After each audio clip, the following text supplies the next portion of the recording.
Assalamualaikum warahmatullahi wabarakatuh. Bihamdillahi wassalatu wassalamu ala rasulillah wa ala alihi wa sahbihi wa mawalah wa la hawla wa la quwata illa billahi wa ba'du. Alhamdulillah, segala puja dan pujanya milik Allah subhanahu wa ta'ala. Salawat dan juga salam tentunya kita tetap hadiahkan kepada Rasul kita Nabi besar Muhammad sallallahu alaihi wa ala alihi wasallam. Alhamdulillah, kita masih berada di kota Tanjung Pinang. Sebagaimana biasa, faedah pagi, mudah-mudahan bermanfaat. Dan pagi hari ini kita akan membahas satu tema tentang keajaiban satu surat yang kalau seandainya kita baca sebelum tidur, maka ada keajaiban yang luar biasa yang kita akan dapati. Apa itu? Nanti kita akan jelaskan apa keajaibannya dan surat apa yang kita akan bahas di pagi hari ini. Karena surat ini sangat pendek sekali, mudah dihafal, dan insya Allah sebagian kita sudah menghafalnya, tetapi boleh jadi sebagian kita belum mengamalkannya atau mungkin jarang mengamalkannya. Dan yang sudah mengamalkannya berbahagialah, karena surat ini luar biasa kalau kita baca sebelum tidur. Ma'asyiral muslimin wal muslimat rahimani wa rahimakumullah. Surat ini ulama menyebutnya dengan surah Al-Kafirun. A'udzu billahi minasyaitonir rajim. Bismillahirrahmanirrahim. Qul ya ayyuhal kafirun. Katakan wahai Muhammad, wahai orang-orang kafir, la a'budu ma ta'budun. Aku tidak akan menyembah apa yang kamu sembah. Wala antum 'abiduna ma a'bud. Dan kamu pun tidak akan menyembah apa yang aku sembah. Wala ana 'abidum ma 'abadtum. Dan aku tidak pernah menyembah sesembahan apa yang kalian sembah. Wala antum 'abiduna ma a'bud.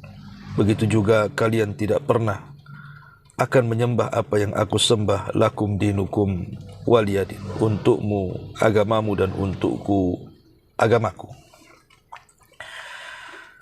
Ma'asyiral muslimin wal muslimat rahimani wa rahimakumullah. Ada sebuah hadis yang dijelaskan tentang keutamaan surah Al-Kafirun ini. Hadis ini dari sahabat Naufal ibn Muawiyah dan Jabalah ibn Haritha radhiyallahu anhuma, di mana Nabi SAW pernah berpesan kepada dua sahabiah ini, dua sahabat Nabi SAW. Apa kata Rasul?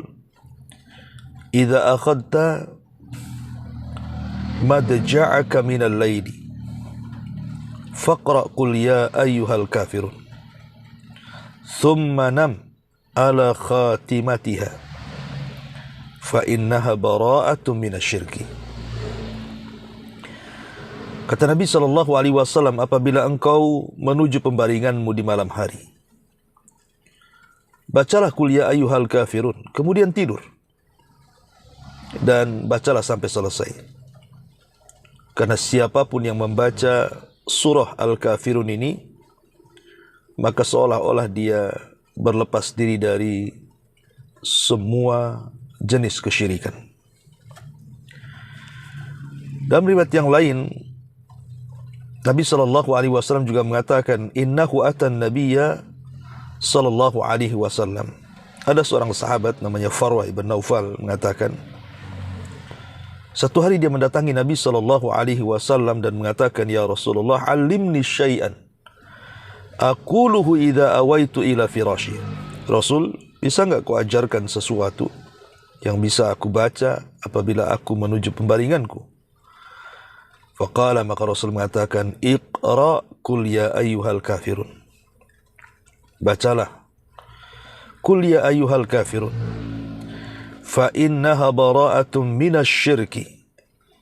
Karena surat itu adalah surat al-bara'ah, berlepas dirinya kita dari kesyirikan.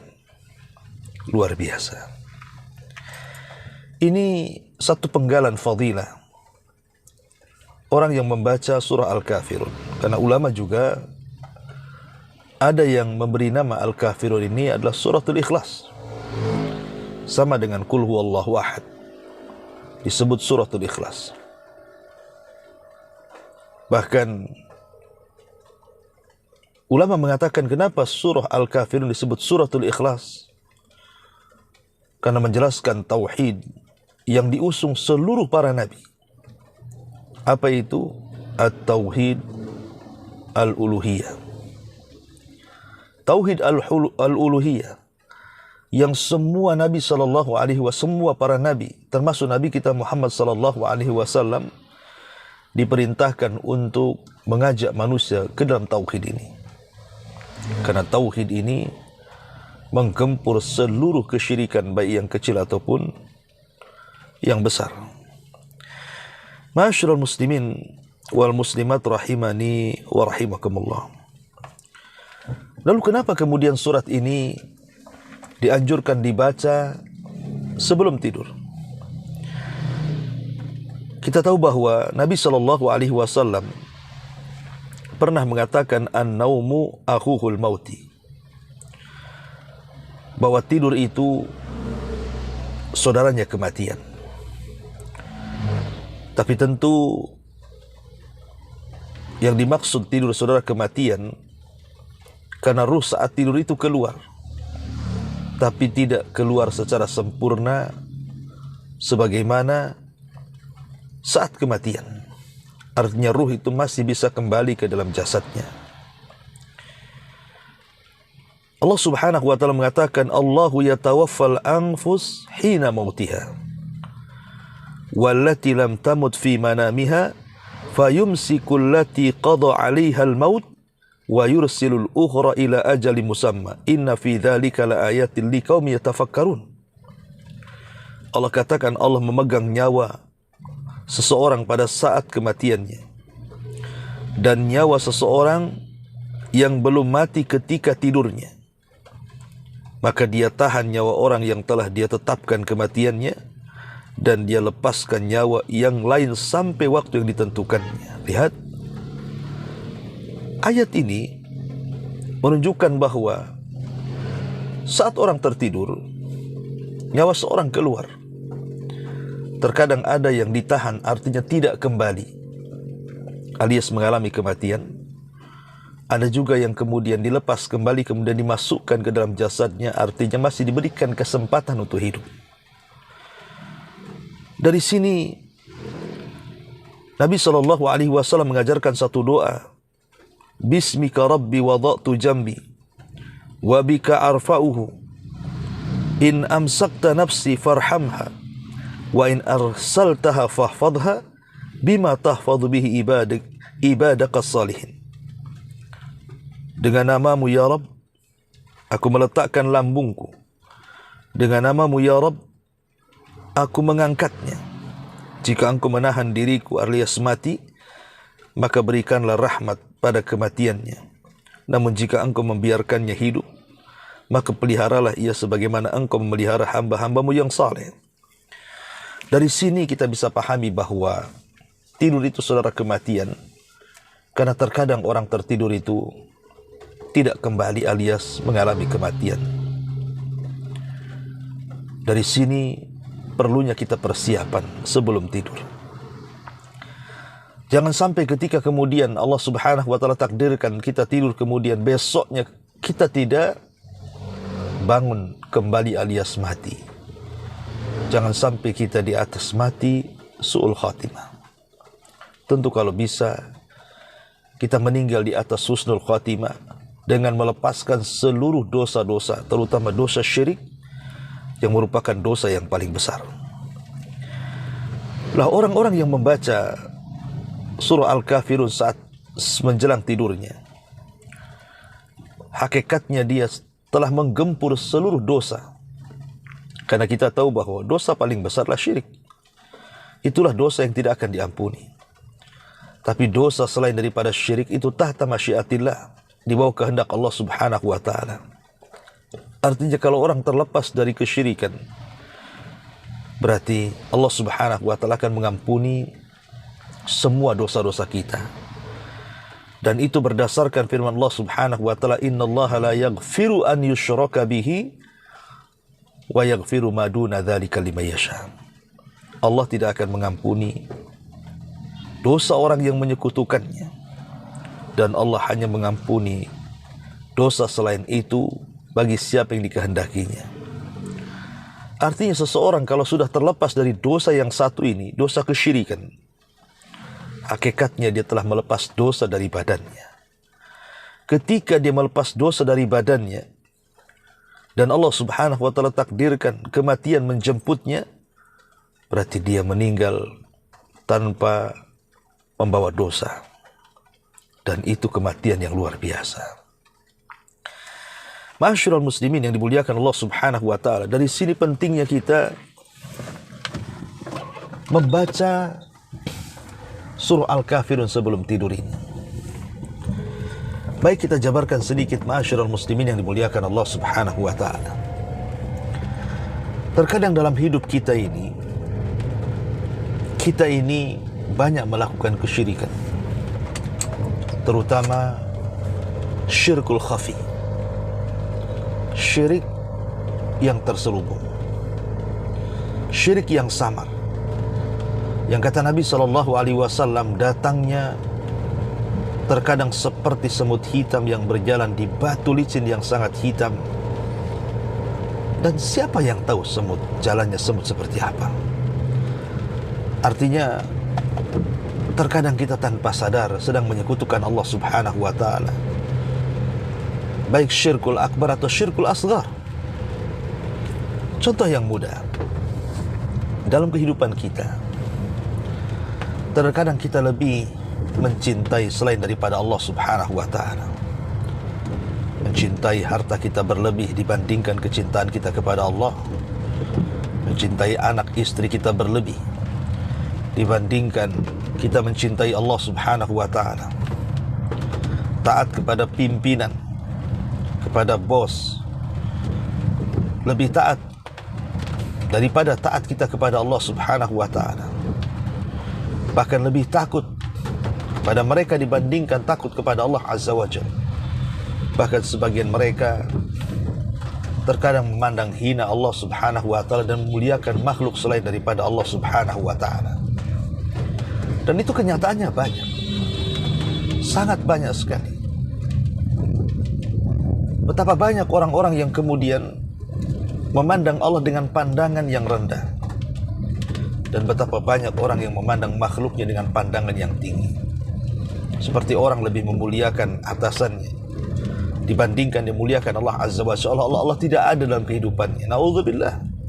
Apabila atasannya merintahkan sesuatu, dia langsung mengatakan sami'na wa ata'na. Tapi kalau Allah yang merintahkan, justru kita mendengar tetapi terkadang terlampau banyak berpikir, bahkan sama sekali tidak pernah mempedulikannya. Na'udzubillah. Ini artinya kita menjadikan hawa nafsu kita sebagai Tuhan selain daripada Allah Azza wa Jalla. Afara'aita man ittakhadha ilahahu hawa, kata Allah. Tidakkah kau lihat ada orang-orang yang menjadikan hawa nafsu mereka sebagai Tuhan selain daripada Allah Subhanahu wa ta'ala, karena melebihkan kecintaan, melebihkan rasa takut, melebihkan ketaatan, melebihkan harapan kepada selain Allah dibandingkan kepada Allah Subhanahu wa ta'ala. Dan itu berjalan dalam kehidupan kita, di mana hawa nafsu kita lebih kita sembah dibandingkan Allah Subhanahu wa ta'ala, bahkan seolah-olah Allah tidak ada dalam kehidupan kita. Betapa banyak kaum muslimin yang mereka beragama Islam hanya sekedar agama KTP saja kan? Ya betul, Ketika Anda ditanya, siapa Anda? Saya seorang muslim. Ini KTP-nya. Tapi lihat, banyak di antara mereka yang meninggalkan kewajiban kepada Allah Subhanahu wa ta'ala. Bahkan yang remeh saja, contoh saja. Kita sebagai orang tua terkadang membangunkan anak kita untuk berangkat sekolah saja. Terkadang sampai mengamuk kita, marah, bahkan bisa mengancam anak kita. Itu untuk berangkat sekolah. Tapi 1 jam sebelumnya, Allah memanggil kita untuk melaksanakan sholat subuh dengan panggilan hampir di semua masjid. Tapi tidak ada orang tua yang marah kepada anaknya ketika dia tidak ke masjid, ketika dia tidak sholat subuh.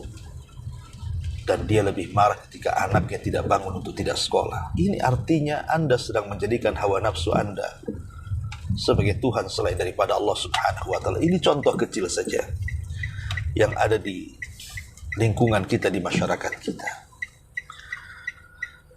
Makanya kenapa Nabi SAW mengajarkan ayat ini sebelum tidur kita.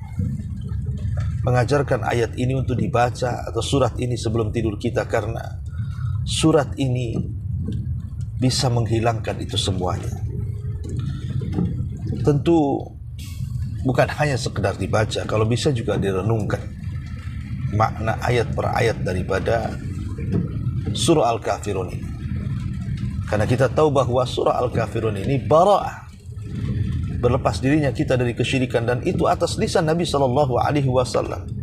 Kalau kita membaca terus-terusan sebelum tidur kita di malam hari, maka hakikatnya kita sedang melepas dosa yang paling besar, dosa syirik, yang kalau kita melakukannya kita tidak akan diampuni. Kalau itu syirkul akbar. Kalaupun syirkul asgar, syirik kecil, tetap saja dosanya jauh lebih besar dibandingkan dosa besar yang lainnya. Oleh karena itulah maka saya anjurkan kepada para pemirsa dimanapun Anda berada, jangan pernah meninggalkan surah Al-Kafirun ini untuk dibaca setiap tidur kita. Karena kita lihat penggalan ayat pertama saja. Saya tidak hendak menjelaskan secara tafsir, karena sudah saya jelaskan tentang tafsir surah Al-Kafirun. Anda bisa lihat di YouTube saya, di Humairah channelnya.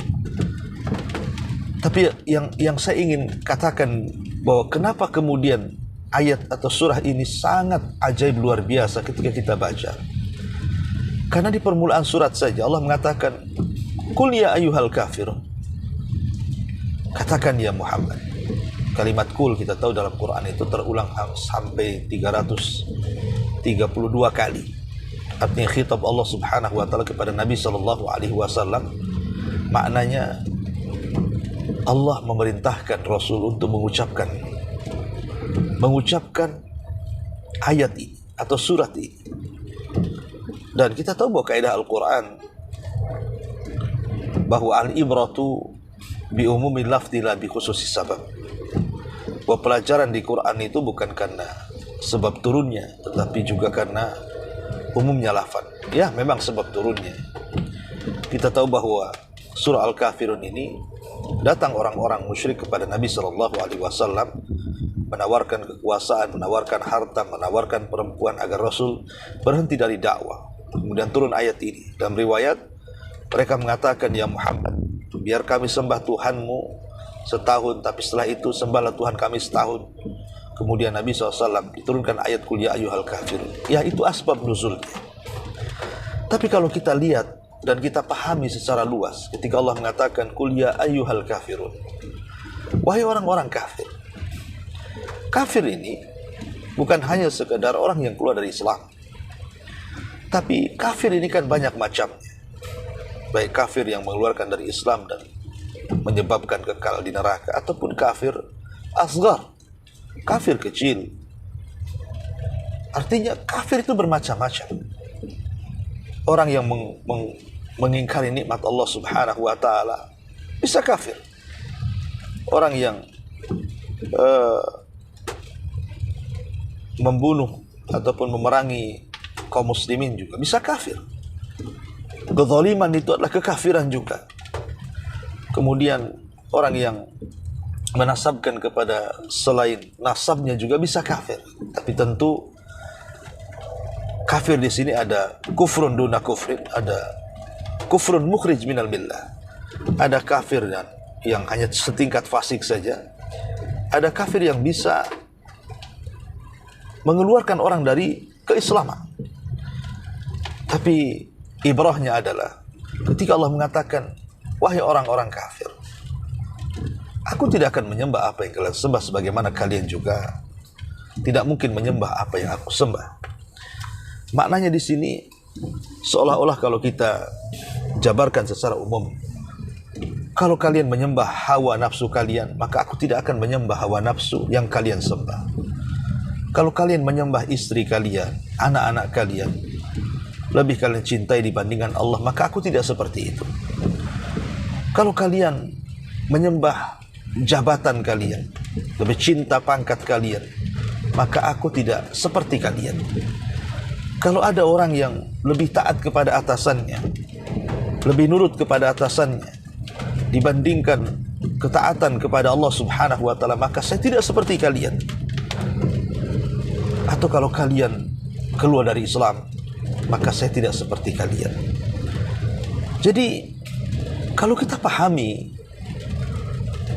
surah Al-Kafirun ini, hakikatnya memperbaiki diri kita. Hakikatnya kita melepas dari semua dosa-dosa yang kita lakukan. Makanya wajar kalau Nabi SAW sampai kemudian menganjurkan kita untuk membaca surah Al-Kafirun pada setiap malam sebelum tidur kita, karena ini adalah al-bara'ah. Ini adalah berlepas dirinya kita dari dosa yang paling besar, dosa yang tidak akan terampuni, dosa yang menjadikan kekekalan kita neraka, dosa yang menjadikan surga diharamkan kepada kita. Ketika kita terlepas dari dosa ini, maka dosa-dosa yang lainnya akan diampuni oleh Allah Subhanahu wa taala. Subhanallah. Maka dengan hanya membaca surah Al-Kafirun sebelum tidur, dan itu kita ulang-ulang setiap hari, maka kita hakikatnya telah melepas dosa-dosa kita. Dan kalaupun Allah Subhanahu wa taala takdirkan kita meninggal dunia, maka insyaallah kita akan meninggal dunia dalam keadaan husnul khatimah, karena terbebas dari dosa yang sangat besar, dosa yang tidak akan diampuni oleh Allah Subhanahu wa taala, yakni kesyirikan.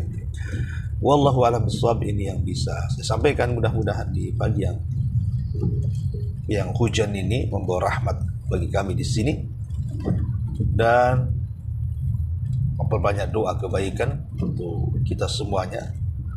Semoga Allah Subhanahu wa taala senantiasa berikan istiqamah kepada kita, mengampuni dosa-dosa kita, dan terus menjaga kita. Subhanallah bihamdika, asyhadu an la ilaha illa anta, astaghfiruka wa atubu ilaik. Allahu ta'ala alam.